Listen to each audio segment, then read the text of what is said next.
verset que nous abrogeons ou que nous faisons oublier aux gens, nous le remplaçons aussitôt par un autre verset meilleur ou équivalent. Ne sais-tu pas que Dieu a pouvoir sur toute chose? Ne sais-tu pas que le royaume des cieux et de la terre appartiennent à Dieu, et que en dehors de lui, vous n'avez ni protecteur ni défenseur? Voudriez-vous harceler votre prophète des mêmes questions insidieuses qu'on posait autrefois à Moïse? Sachez que quiconque échange la foi contre l'impiété sera totalement éloigné du droit chemin. Beaucoup de détenteurs des Écritures, après s'être rendus compte de la justesse de votre cause, brûlent d'envie par pure jalousie de vous faire abjurer votre foi et de vous ramener à l'impiété. Pardonnez-leur et soyez indulgents à leur égard, jusqu'à ce que la volonté de Dieu s'accomplisse, car Dieu a pouvoir sur toute chose. Accomplissez régulièrement la salate et acquittez-vous de la zakat.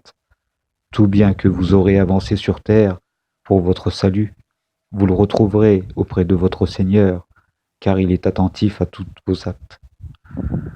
Les gens des Écritures disent « Seuls les Juifs et les chrétiens entreront au paradis », exprimant ainsi leurs propres désirs. Réponds-leur « Apportez-en la preuve si vous êtes véridique.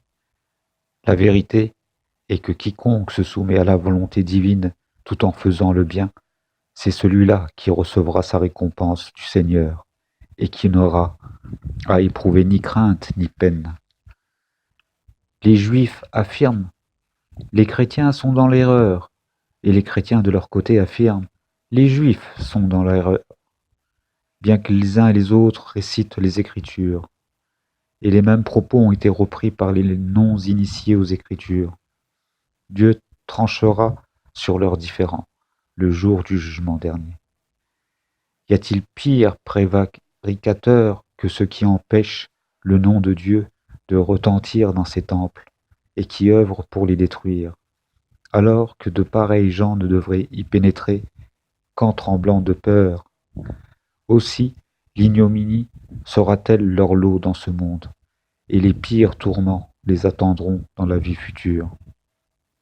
C'est à Dieu qu'appartiennent et le levant et le couchant. Ainsi, de quelque côté que vous vous tourniez, vous trouverez toujours la face du Seigneur, car il est omniprésent et omniscient. Ils disent que Dieu s'est donné un fils. Tant s'en faut, sa gloire ne saurait y consentir. C'est lui le maître des cieux et de la terre, et c'est devant lui que toute la création s'incline. C'est lui le créateur intégral des cieux et de la terre, et qui, quand il décrète une chose, il suffit de dire « soit » et la chose est. Les incrédules disent « Pourquoi Dieu ne nous adresse-t-il pas directement la parole, ou ne nous envoie-t-il pas un miracle ?»